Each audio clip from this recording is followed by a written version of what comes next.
Welcome to the visual effects of Naples, New York. My name is Victor Perez and I am the visual effects supervisor of this film directed by Academy Award director Gabriele Salvatore, based on a treatment written in 1949 by Tullio Pinelli and legendary filmmaker Federico Fellini. So let me take you in a journey to show you how we crafted the visual effects of Naples, New York.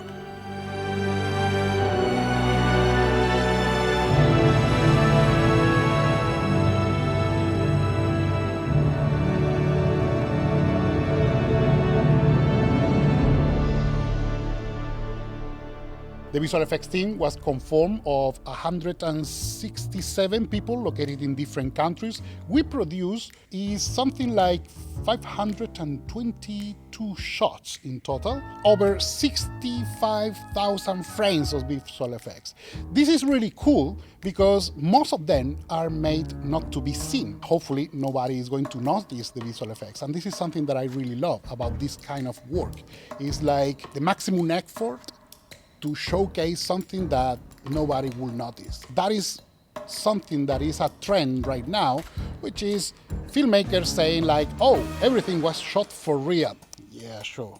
So this is the thing, is like visual effects artists, in my opinion, everybody that is working is very humble because they just work in order to hide their work, like the ninjas of the filmmaking.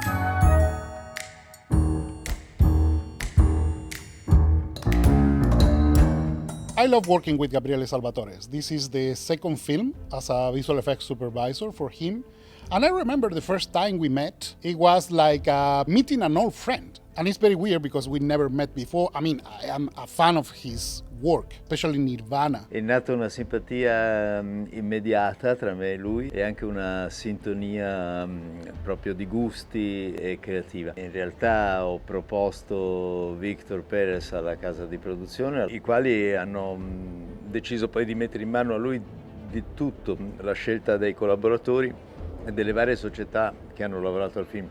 Ce ne sono credo 4 o 5 addirittura, quindi lui ha fatto un po' il capitano di una squadra abbastanza ampia. And I love how he likes to use visual effects for telling stories. Something that he always says, like, I need to lose the respect for the visual effects. I need just to use them as I use photography or editing. It's just like another tool in the toolbox of the storyteller. That is something that is so true. It's like, you just need to include that into the storytelling language of your vision. And Gabriele is really amazing, and I love how he's able to challenge himself. Gli effetti speciali vanno usati secondo me in maniera creativa. Tutto sommato è molto più facile fare un'astronave che vola, combatte con altre astronavi ed esplodono, perché noi non le abbiamo viste, non le abbiamo nella nostra memoria, quindi non possiamo confrontare la realtà con quella digitale.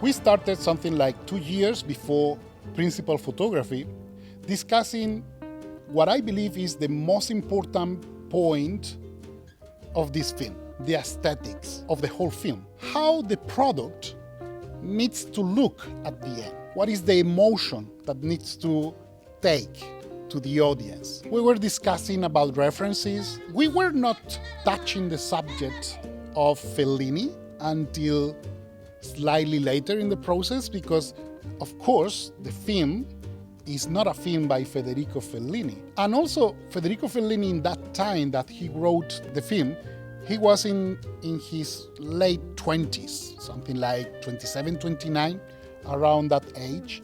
In that time, everything was rooted into the neorealism, which is a very particular time for cinema in Italy that was especially influenced by the poverty after the Second World War.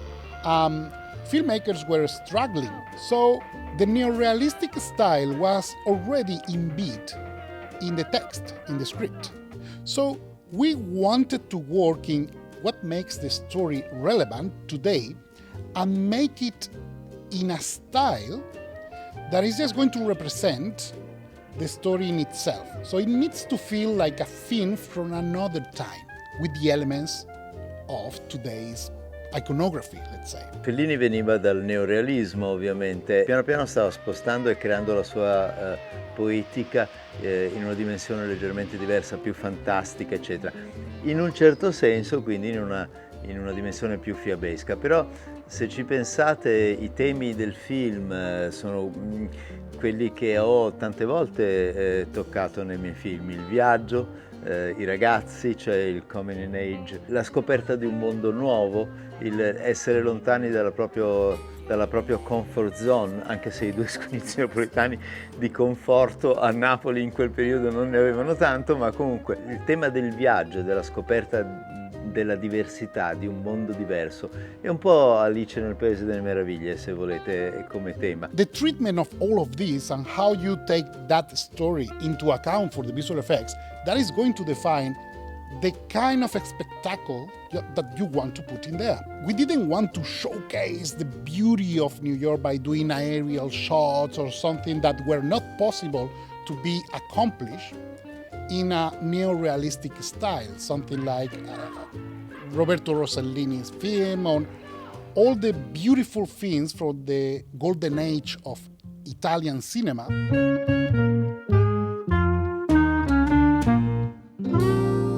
Il manoscritto fu ritrovato in una cantina da Pinelli, quindi parliamo di diversi anni fa. Ci chiamò il nostro legale, l'avvocato Marco Patrizi, e disse: guarda, sono stati trovati due manoscritti di Fellini e Pinelli, loro sono anche gli avvocati degli eredi Fellini. Parliamo ormai di una decina d'anni fa. Per problemi proprio di diritti legali, eccetera, noi dobbiamo scrivere soggetto di Federico Fellini e Tullio Pinelli, ma è un soggetto di 58 pagine, è un piccolo racconto, è una novella molto dettagliata, con già dei dialoghi, con le indicazioni di scena, con le indicazioni delle atmosfere. Diciamo che la pressione che avevo io era quella comunque di non sconvolgere troppo quello che era non solo il soggetto di Fellini, ma anche quello che aveva scritto Salvatores, perché comunque la sceneggiatura l'ha scritta lui sulle basi di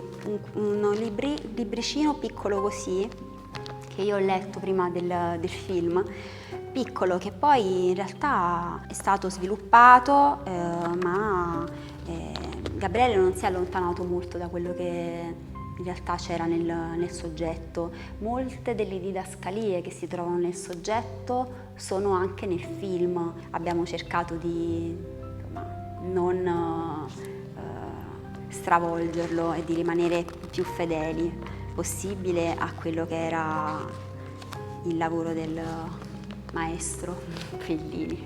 When I was reading the treatment written by Federico Fellini, I saw a handwritten note on the side of the text that he said, "I know Naples very well, so I can write about that and look like real, to source in the reality that I know. But I have never been to New York, so everything that is written in this text about New York is invented, sourcing my ideas in the films I love." And that was a key to interpret how I'm going to represent New York.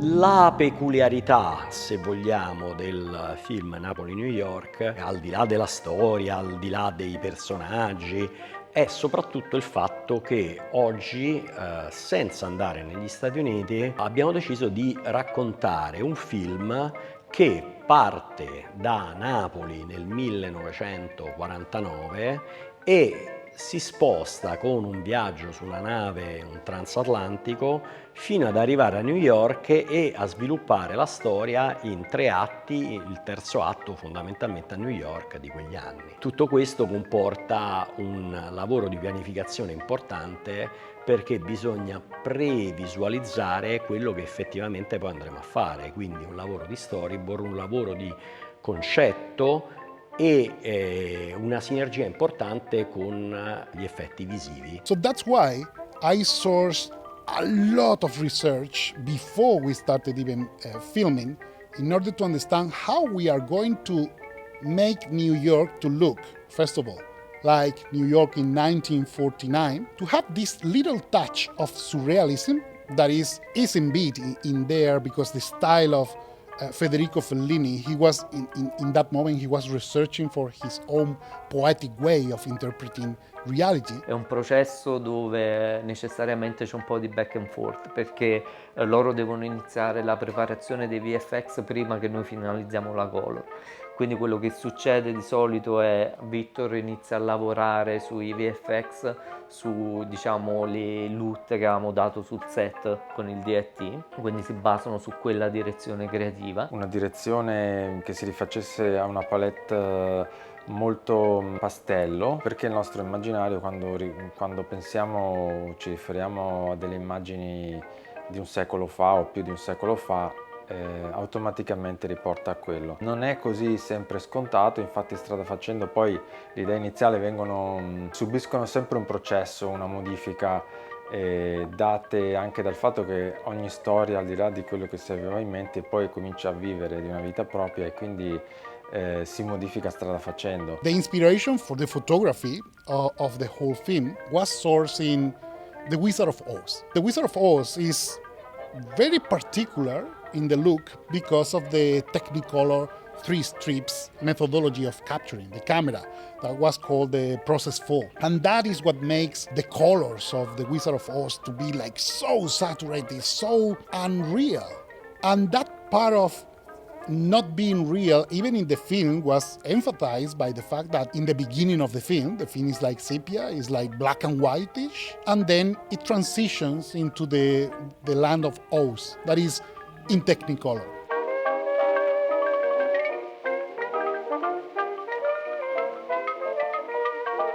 Sono state date delle reference ed erano fin dall'inizio riguardanti il mondo pellicola, quindi è stato fatto un processo di film print emulation che quindi porta ad emulare il risultato colorimetrico della pellicola. È stato un input che Diego ha posto e chiesto fin dall'inizio e tutti all'interno della squadra della parte visiva ovviamente si sono allineati verso questo tipo di richiesta. And then I wanted to showcase something that recalls the old studio system and the Wizard of Oz in itself, that sometimes, if you pay attention to the Wizard of Oz, you are going to see that the landscapes that you see are actually painted on set. So they are like backdrop that are painted. I didn't want to make that because it's just going to make the city to look small and to look fake.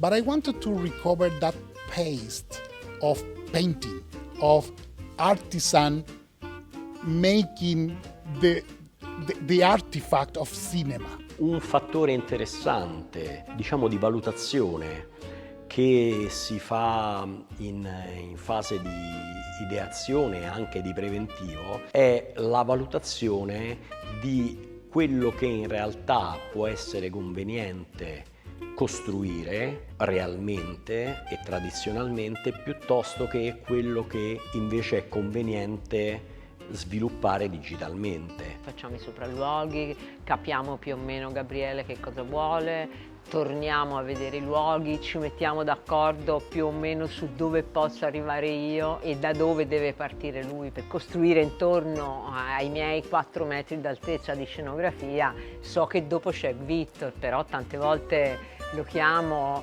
e gli dico: Victor, dammi una mano, aiutami, levami quello, non è a 4 metri ma è molto più basso. Un primo approccio è cercare di capire dove esiste interazione tra i personaggi principali e diciamo la scenografia, perché è evidente che lì dove poggiano mani, piedi o si interagisce è preferibile avere un elemento reale. E l'unione tra la scenografia reale creata da Rita Rabassini e la fantasia che ci permetteva di mettere in atto Victor con i suoi effetti speciali ha creato un mondo che secondo me è molto realistico, molto credibile, ma nello stesso tempo anche un po' magico.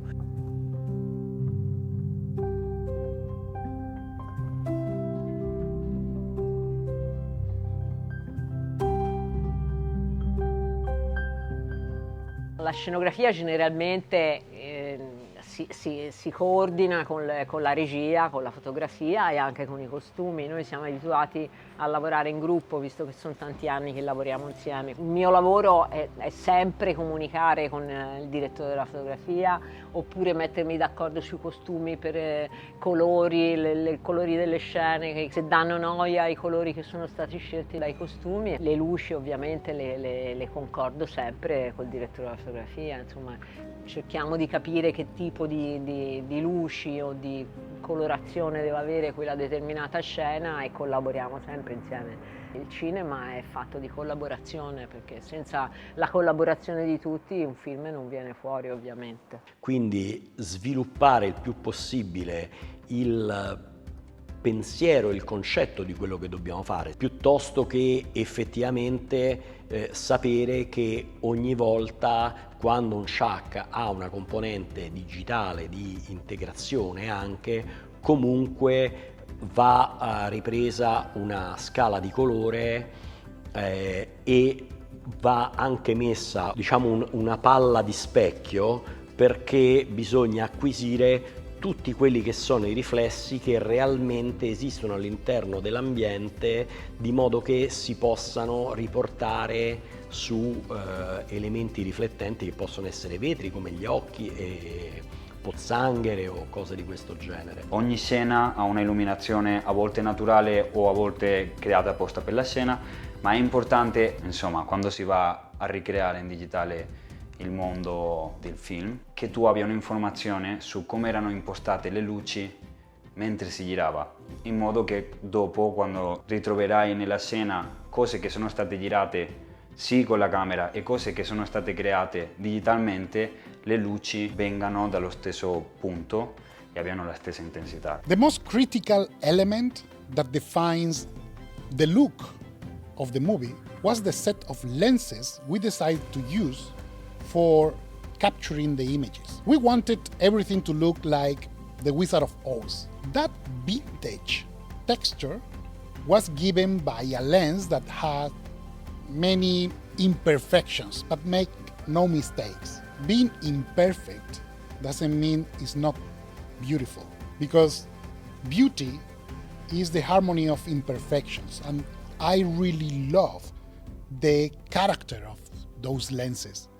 So I spend a big deal of time in order to recreate the soul of the image, which is the lenses, the glass that light is passing through before arriving to the sensor to capture the reality. Queste sono le prime lenti anamorfiche storiche Technovision, costruite in Giappone per la Technovision. Questo è un esemplare di Cooke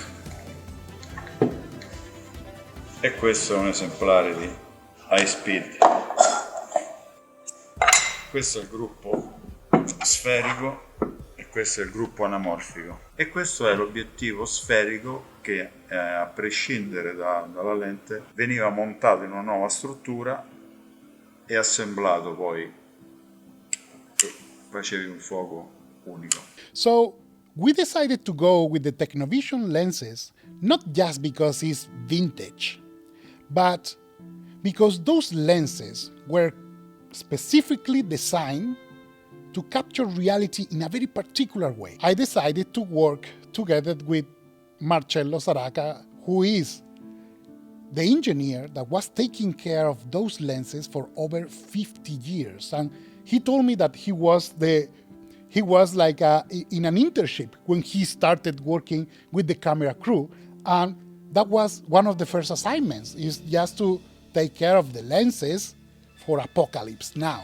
Io quando sono entrato cominciavano la preparazione del film, quindi ero apprendista, guardavo soltanto, non mi facevano bloccare niente.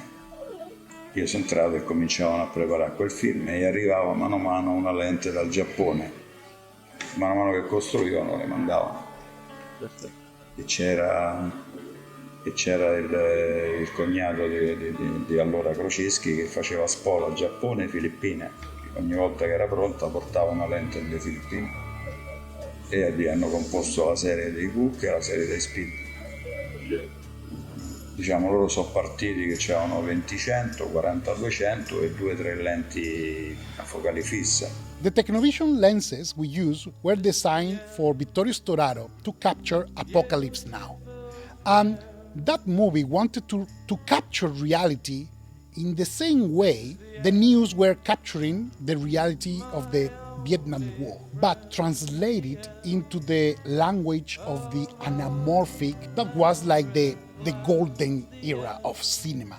I believe Apocalypse Now is probably the most beautiful cinematography in the history of cinema. So working with those lenses is actually a responsibility, because in one hand you have this harmony of imperfections that is perfectly balanced in those lenses, and then you have the perfection of CGI. Essendo il film girato completamente con lenti anamorfiche, un'altra sfida è stata riprodurre gli artefatti che queste lenti creano su un'immagine negli elementi che poi noi andiamo ad inserire all'interno di ogni inquadratura, quindi aberrazioni cromatiche, distorsioni. L'anamorfico è un linguaggio ben preciso, cioè i film storici sono quasi tutti in anamorfico. Quelle riprese in esterno dove c'è montagne, praterie, è meraviglioso. La differenza fra un anamorfico e un altro è soltanto la qualità della lente anamorfica che si mette davanti a un obiettivo sferico.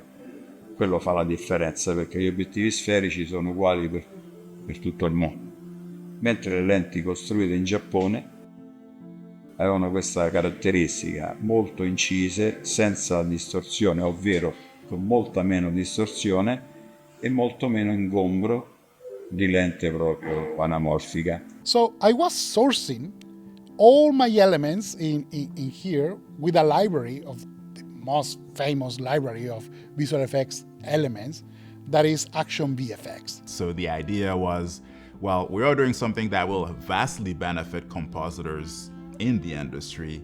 Maybe other artists would see the vision of what we're trying to do and actually support it. And the Kickstarter campaign, to say the community came out and supported it would be an understatement. We ended up raising over 3 times the goal that we're trying to reach, which then allowed us to actually go out there and shoot real large-scale effects, whether it was gas explosions, dust explosions, different types of fire, and gun effects. And that's really when the journey for Action VFX started, and we launched in June 2016 and have been slowly but surely growing the library, and now we're proud to have the largest library of visual effects assets in the world that is serving the professional VFX industry. Having that library enabled me to have access to a very direct and string way of compositing from my head to the screen without needing to capture the elements myself. They are specialists in that, so I was able to grab their elements and put it directly in my script. Dammi l'indirizzo da Amici. Signor, no, signor. Where? Dove? Where are you from? Africa? Ma quale Africa, signor? Napoli. Napoli? Where's that? Italia. Oh, how wonderful. And where is Italia? Signor, ma forse non ci siamo capiti. Siamo noi che vogliamo sapere dove sta sto posto. I think Gabriele is a very visionary director that is living ahead of his time. I feel really comfortable working with him because I can express myself as an artist and not just as a mere technician. So it's not about making his vision, but it's just making his vision mine and work together towards the same direction, which is the most beautiful thing of filmmaking, which is a collaborative medium. L'ho lasciato libero solo in una sequenza molto particolare che si è inventato lui e che mi piaceva molto.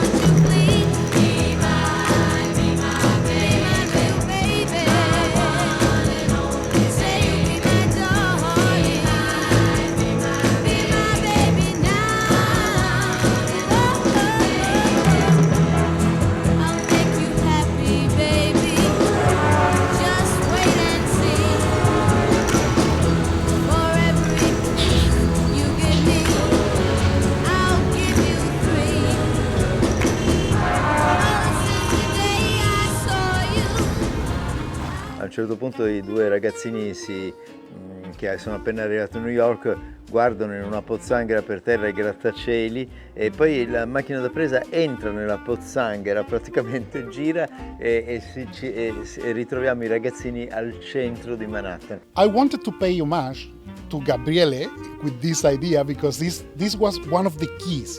He told me when he was mentioning Alice in Wonderland, I remember this element of Alice going through the looking glass to the other side of the mirror. On the other side of the mirror, the world looks different. Così quel riflesso diventa la realtà e leghiamoci a quello e entriamo in questo mondo attraverso, diciamo, una porta di transizione. And this is something that fascinated me. Even the question that when you see yourself in the mirror, that is not yourself. That is a reflection of who you are, and it's in a very particular angle. You cannot see your back, usually. Quindi per poter fare questo cambio da il sotto al sopra ha fatto questo piccolo trucchetto, no? Ha messo sullo schermo un foglio trasparente e quindi ha segnato sul foglio dove erano le cose e dopo lo ha girato in modo che poteva ricreare il momento dove la camera passa di dentro la pozzanghera a fuori la pozzanghera. Per Victor è stata difficilissima. Per noi invece, per noi attori, è stata facile perché noi dovevamo solo camminare su una lastra di vetro e comunque vedeva Victor. Antonio, non sbagliare di un centimetro perché sennò dovevo fare tutto da capo. Comunque mi ricordo, mancava l'ultimo passo perché è stata la mia ultima scena del film. Mancava l'ultimo passo e comunque io avevo sbagliato di un centimetro. Victor, mannaggia, dobbiamo fare tutto da capo, però ci siamo divertiti un sacco. Ci abbiamo messo un'intera giornata a fare solo questa cosa, ma secondo me ne è valsa la pena. Lo sapevano che c'era caduta una bomba e che là dentro era vietato abitare. Eppure là, è là! Lo sapevano tutti, erano stati avvisati tutti quanti. Ma se vogliono fare a fine zoccola, la peggio per loro. A dove vanno, eccellenza, a Napoli 280 il bombardamento, 280! One of the most important scenes in the movie is actually the very first shot, which is in itself a scene. We decided to go for a long take directly, so everything that is going to be told in there is actually all in one shot. It's actually not true, because actually we shoot it with 2 takes and we stitch them together in order to look like one shot. For me, I'm also attached to that particular event because of my personal history. The film starts with the girl that is surviving the collapse of her house. And that is something that happens to me. I survived the earthquake in L'Aquila in 2009. For me, that was a point of reborn. For me, it was the beginning of a journey as well. Celestina, the protagonist of the film, goes to New York.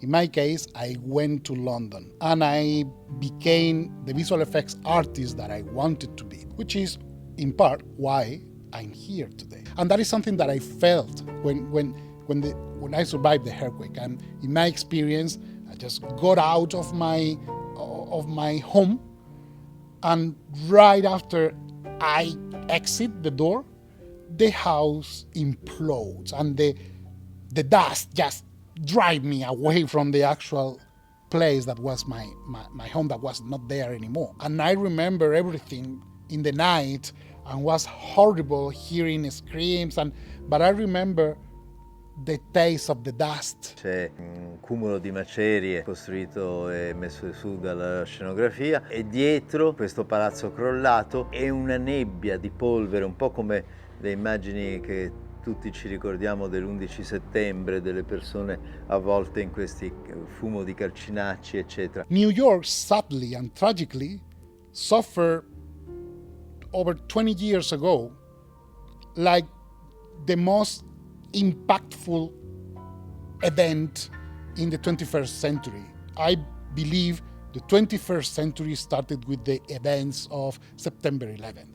The world changed in there. So everybody remembers, everybody that was alive then remembers where they were when the events of the attacks of September 11th happened. So I wanted to bring that because that is exactly what happens to Celestina, to the protagonist, what happens with that collapse. The world, as she knew, was a different place now. So for me, the most important image from the attacks of September 11th was a photograph by Stan Onda. The title of the photo is The Dust Lady, and it represents Marcy Borders, that she got out from the World Trade Center, and the image captured her completely covered in dust.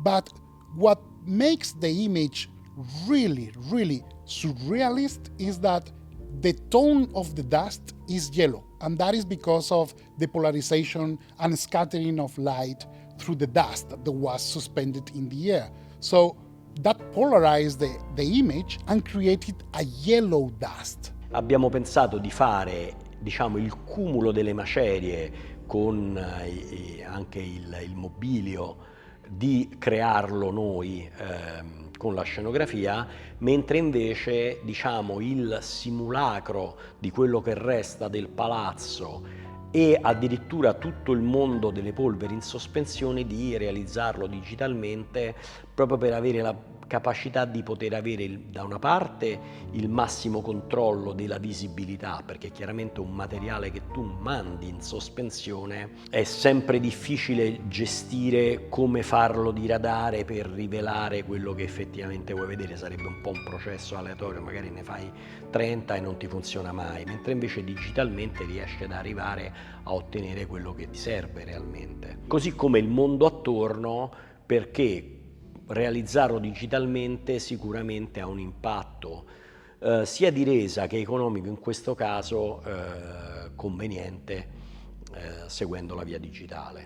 Сначала было необходимо совместить два плейта, сделать транзишн, как раз вместе, когда мы видим нашу героиню ближе к концу шота.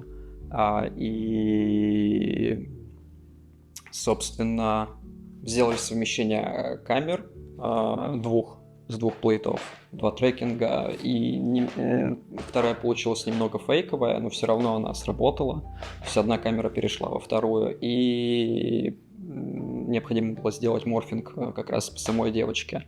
То есть мы использовали еще трекинг ее лица с обоих плейтов, чтобы пересадить текстуру кожи, вот как-то так, чтобы это сделать дизолв каких-то элементов одежды, каких-то элементов на лице. Дальше мы еще уже прямой морфинг делали как раз вот по одежде, по каким-то вот деталям, чтобы не было заметно, как... Понятно, что это одна и та же актриса, но чтобы не было заметно, как актриса с одного плейта превращается в актрису с другого плейта. The idea of putting together two plates in order to create a master shot that goes from very wide to very close up came from a quote by Charlie Chaplin that he says, "Life is a tragedy in a close-up, but a comedy in a wide shot." So I wanted to bring that on board and just to showcase the surreal element of this reality collapsing, but then go very, very close to the eyes of the protagonist in order to showcase that anything that happens in this completely crazy world that we are presencing, for this little person, is actually her all her life. Quella è stata un po' complicata, quella scena. Quella lì del palazzo distrutto, con le macerie e io ero in cima, è stata un po' complicata. Mi dava un po' fastidio stare là sopra, avevo pure paura di cadere e non sapevo come, giustamente non sapevo pure là come comportarmi, perché avevo paura di cadere, avevo paura che mi entrava qualche cosa nella pelle oppure di cadere, però Victor come sempre mi è stato d'aiuto.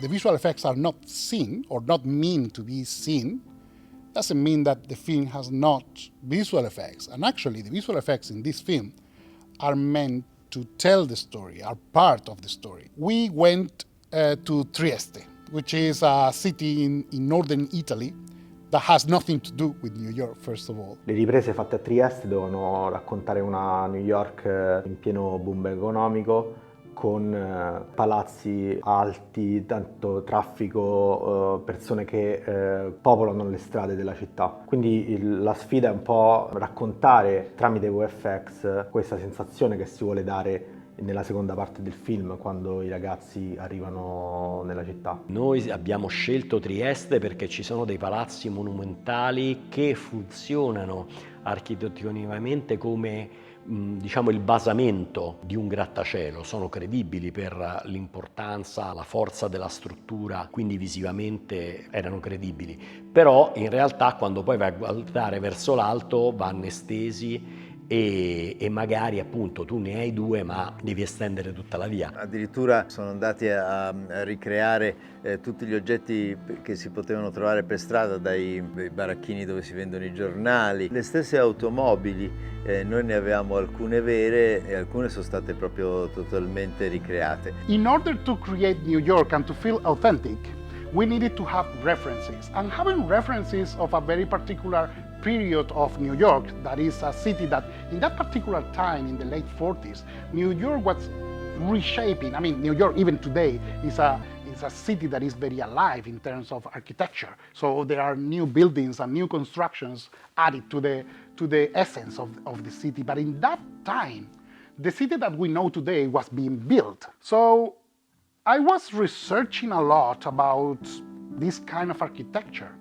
and I found something that really amazed me. That is a kind of an encyclopedia taking pictures of every single building from 1939 to 1941, just photographing and cataloging every single building that was in New York. Dato che si parlava di Fellini, che ha scritto appunto la storia, il soggetto, lui aveva il Teatro 5 come mondo in cui ricreava i suoi mondi fantastici. Noi abbiamo usato un po' gli effetti speciali nella stessa maniera, abbiamo aggiunto magia da una parte e invece realismo, quindi credibilità più che realismo, credibilità, precisione per ricreare la New York della fine degli anni 40 dall'altra parte. La cosa principale di Cinecittà era che tu sei in un ambiente completamente finto quando poi tutto il resto del film è in location, anche gli ambienti della nave, delle cose che è tutto fatto dal vero principalmente. Nel film c'è una scena particolare complicatissima, ce ne sono svariate, però diciamo che questa è una delle più complicate, che è la sequenza di Broadway, perché è stata girata interamente su blue screen, ha delle parti in full CG ed altre dove sì, c'è il set, ma in realtà il set fa un po' da, come dire, è molto grezzo e va completamente cambiato con gli effetti visivi. Di fatto, non vedendo nulla, ci siamo dovuti immaginare tutto e quindi abbiamo dovuto parlare costantemente con Victor e ragionare proprio sul montaggio della scena assieme a Victor. Ci siamo inventati movimenti di macchina con lui ne ha proposti alcuni, noi ne abbiamo proposti altri. È stata una delle poche scene che, arrivati al montaggio, non si sapeva bene, per motivi effettivamente tecnici, come sarebbe diventata. Ancora adesso ci scambiamo quasi ogni giorno degli still, delle immagini che poi vengono sviluppate poi in filmati, proprio per andare a correggere anche nelle piccole cose, una luce, un'ombra, un colore più acceso o più spento. Quindi sicuramente è la scena più rognosa del film dal punto di vista del montaggio e credo anche degli effetti, perché c'è l'inquadratura in full CG di tutta Broadway e abbiamo dovuto scegliere le locandine specifiche che si vedono, ci siamo inventati delle soggettive che sono interamente digitali. D'altra parte nella scena ci sono vari elementi proprio da girato, che sono un po' di fumo, sono tanti flash, luci di strada varie, quindi l'interazione di tutte queste fonti luminose, di tutti questi elementi vari messi insieme alla CG rendono la cosa molto stratificata, quindi ci sono vari passaggi da fare per ottenere un risultato fotorealistico e godibile. Sometimes, in our case, we couldn't place the blue screen in the places we need it, or maybe the places we needed were so big or in the middle of the city that we couldn't add that. So there is a technique that is called rotoscoping. This rotoscoping technique may seem simple, but actually is very time-consuming and requires expertise to be done, because there are so many things that can happen in order to just to make it look like natural. So we have a company of friends, because they are my friends, and I remember Vikas, which is the manager in there. And being a CEO, my role is to take care of all the aspects relating to this project, like quality management, on-time delivery, everything that is related to this project.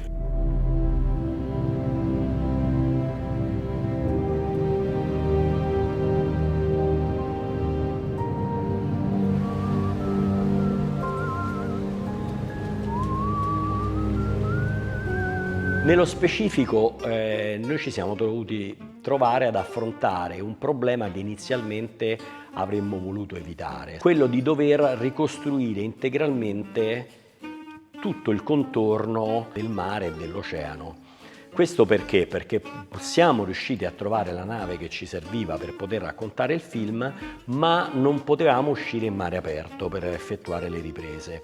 Di conseguenza abbiamo girato in banchina e quindi abbiamo dovuto ricreare meccanicamente, quando c'era bisogno, il vento, ma soprattutto abbiamo dovuto mettere il mare in movimento attorno alla barca, e quindi questo voleva dire fare una particolare attenzione alle inquadrature e pensare le inquadrature in funzione di questo, perché oltretutto attorno non abbiamo avuto la fortuna di avere cielo o orizzonte libero, ma c'era un porto e delle montagne, per cui dovevamo comunque mettere del blu per poter scontornare. E quindi abbiamo dovuto ricreare i movimenti del mare, del cielo anche, in base a quelle che erano le richieste in quel momento del regista, e abbiamo anche dovuto ricreare la canna fumaria, perché era una nave d'epoca, e quindi diciamo questa serie di cose insieme ci ha permesso di poter utilizzare un sistema chiamato multicamera, che prevede l'utilizzo di un'unica scena ma con all'interno diverse camere. Questo diciamo ci è servito per dare una continuità a tutta quanta la sequenza, che è stata anche secondo me molto interessante.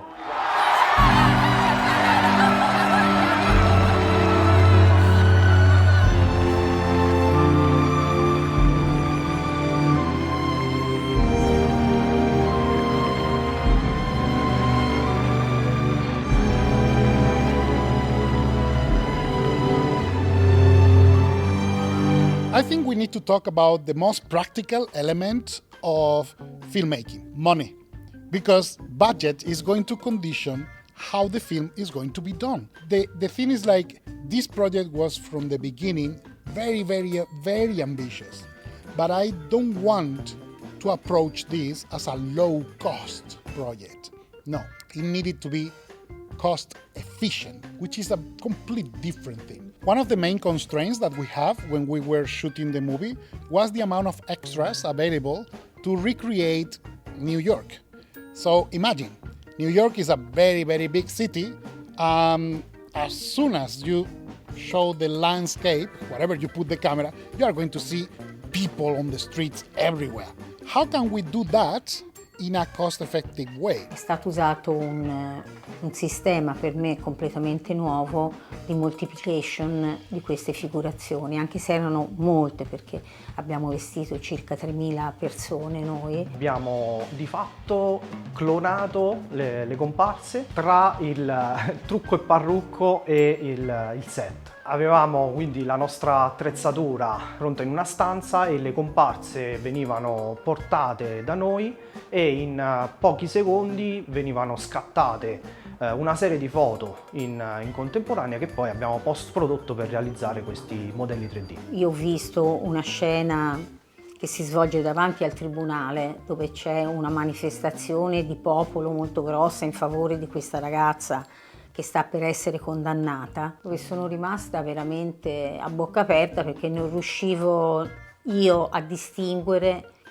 le persone vere che avevo vestito e quelle invece create poi con gli effetti speciali. Banalmente ogni comparsa ha un costo per la produzione, quindi realizzare scene con migliaia di persone che magari nello schermo sono molto molto piccole potrebbe avere un costo esagerato. Con il nostro sistema riusciamo a prendere la singola comparsa, digitalizzarla, quindi creare un modello digitalizzato di quella comparsa, poi con le tecniche di rigging riusciamo a dargli un altro movimento. We have like 3D models, very simple 3D models of the crowds, of the people. Every single person was a different element. And then using Xsense suit, which is a suit that is just going to allow you to capture the movement of whoever is moving in there. However, with Movella, with Xsense, you don't have to use cameras. So you can have your actors wearing the inertial suit that we provide, the system that we provide, which again is not requiring cameras, and capture the actor's motion, the talent's motion, whether it's stunts or performer or just acting. You can capture it right there on location without having to set up that volume. So there's no expense in the shipping of cameras and cables and big computer systems and trusses and mounts and all that stuff. So we're very lean as far as being able to do motion capture on location again. So the idea is to play with a technique that I was inspired by Canaletto, which is the illusion of detail. It's like sometimes you just need to see something very little that is moving in the background, and that is just going to create the illusion that there is people in there. So we have like many people here and there just in order to recreate that. Then the people that was close to the camera was real, and then the people that was in the background sometimes was replicated. So creating the people that populates the city was as challenge as recreating the buildings, or maybe even more.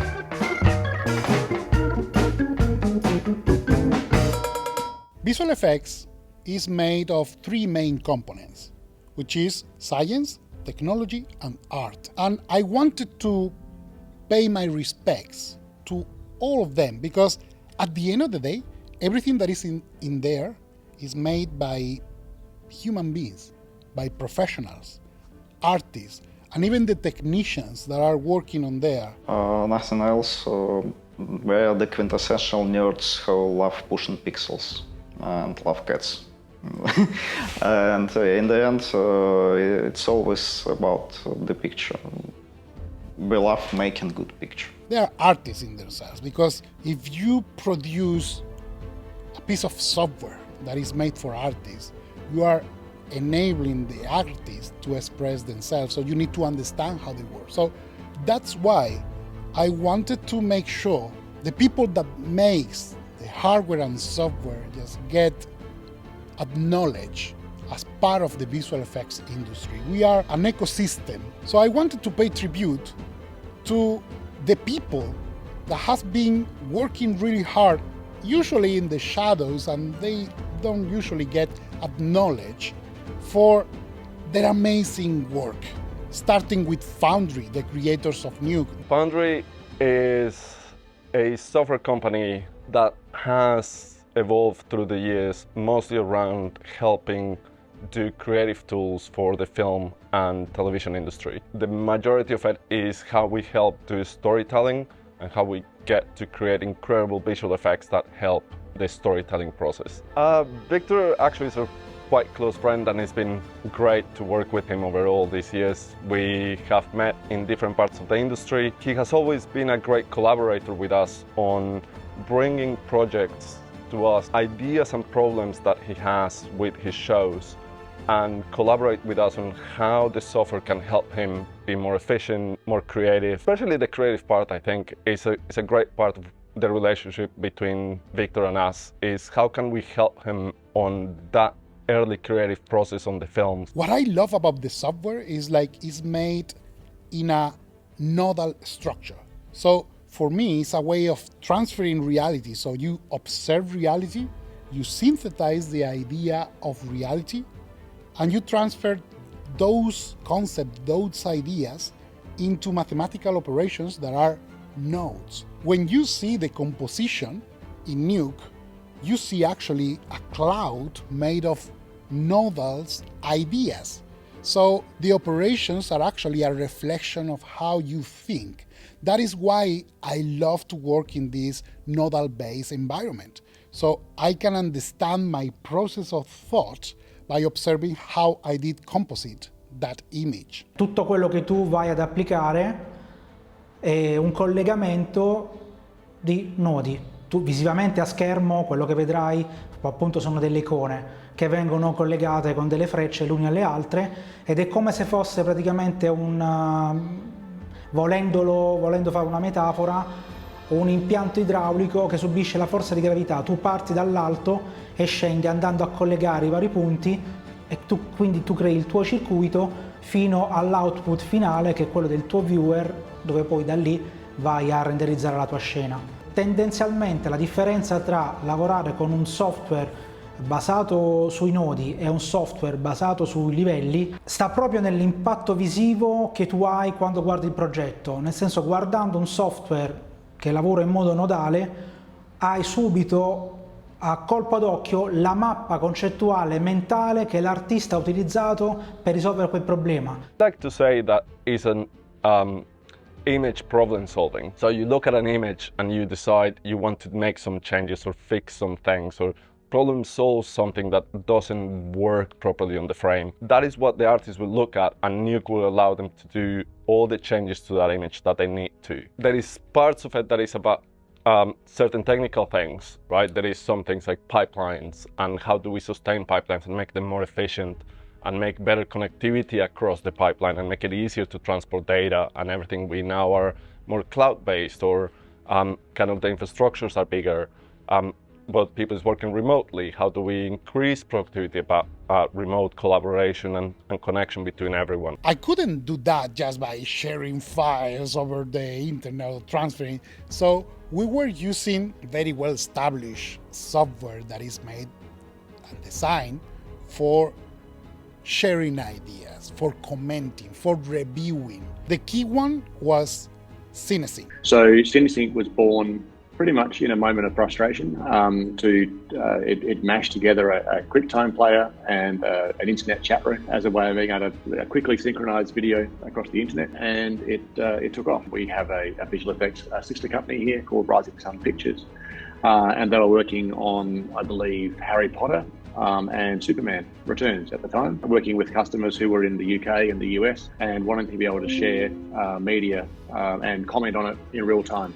And they were doing that by sending each other QuickTimes, getting on the phone, and then trying to synchronize by both pressing the space bar at the same time. And often that would go wrong because they didn't know which version they were looking at. They had no way of checking, they had no way of verifying. Even before it was commercially available, it was being used on other major motion pictures. Steven Spielberg used it on War of the Worlds while it was still in beta. And really the main value of what CineSync is about being able to look at high quality media together in real time, where you can view stuff on the web, you can have a review where you can both be looking at things in a browser.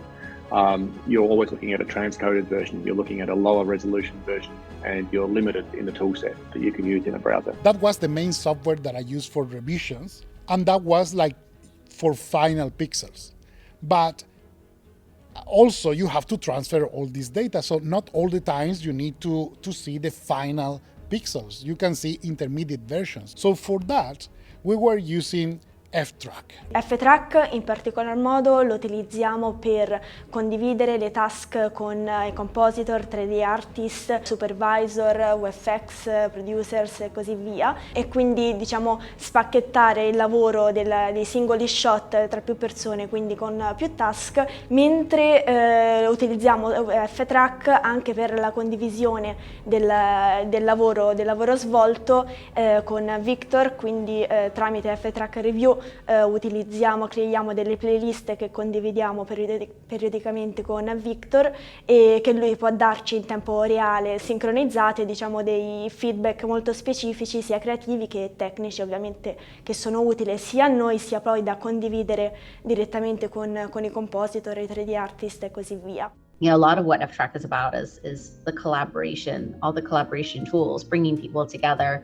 And trying to again optimize for that and make things more efficient. So again, you're really focusing on trying to make the story better, not find where your files are at. So sometimes I would like to be like sitting next to the artist, but of course not to look over the shoulder like, what are you doing? Because I really hate that. But sometimes the artists need to source the ideas directly from me. For that particular kind of relationship that you need to talk to the artist, just looking at the same monitor, we were using Looper. I've got a live stream playing now, so that might be coming out of Adobe Premiere Pro, right? Which it is in this case. I can play that for you, and you can see that live stream coming in. I can pause and I can scrub around and you can see my full timeline. You know, we can make changes here. We could watch this part back and go, do you know what actually, say this shot here of the guy in the kitchen, you know, we don't like that shot, let's get rid of it. Or maybe we do like the shot, but it's too long. Let's make it shorter. We'll close that gap.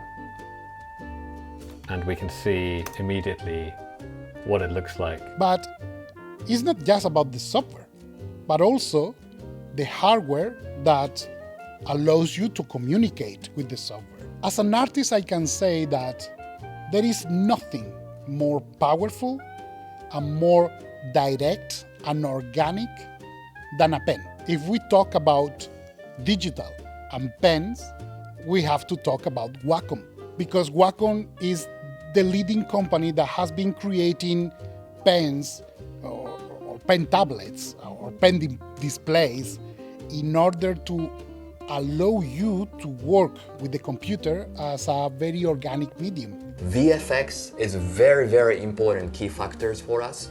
So it's not just drawing and how kind of control, you know, to manage the effect using our pen tablets. It's not just for drawings, it's kind of an instrument.